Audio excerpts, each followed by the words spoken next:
Job క్యాలెండర్కి సంబంధించినటువంటి అంశాలను స్పష్టత ఇస్తాము అని చెప్పేసి చాలా క్లియర్గా చెప్తా ఉన్నారు. అయితే ఇప్పుడు జాబ్ క్యాలెండర్కి సంబంధించినటువంటి అంశాల పట్ల స్పష్టత వస్తే టీజీపీఎస్సీ నుంచి కూడా ఇక్కడ ఇప్పటికే పలు సంస్కరణలు రిఫార్మ్స్ తీసుకొస్తాము. ఈ పేపర్ల లీకేజ్కి సంబంధించినటువంటి అంశం కావచ్చు, లేదా ఇతర అంశాలు ఎగ్జామ్ నిర్వహించేటువంటి అంశం కానీ, సిలబస్ మార్పులకి సంబంధించినటువంటి అంశం కానీ, వీటన్నింటిపైన కూడా టీజీపీఎస్సీ ఇప్పటికే వర్కౌట్ చేసింది, దీని మీద వర్క్ కూడా చేస్తూ ఉంది. సో ఇప్పుడు సిలబస్ మార్పులకి సంబంధించి అతి త్వరలో ఒక ప్రకటన టీజీపీఎస్సీ నుంచి రాబోతా ఉంది.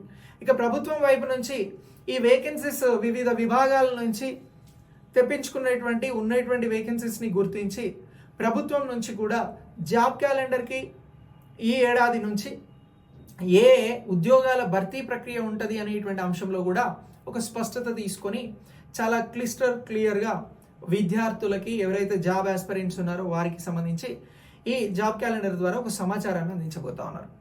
అయితే అధికారుల మధ్యన జరిగినటువంటి డిస్కషన్స్ని బేస్ చేసుకొని ఇక్కడ ప్రాథమికంగా మనకున్నటువంటి సమాచారం ఏంటి అని అంటే, ఎక్కువ ఉద్యోగాలు ఏ విభాగంలో ఉండబోతా ఉన్నాయి అనేటువంటి అంశాన్ని చర్చించినటువంటి చర్చల ఆధారంగా మాట్లాడితే ఇక్కడ పోలీస్ డిపార్ట్మెంట్కి సంబంధించి 1000 ఉద్యోగాలను ప్రకటించేందుకు ఇక్కడ ప్రభుత్వం సిద్ధమవుతా ఉంది జాబ్ క్యాలెండర్లో.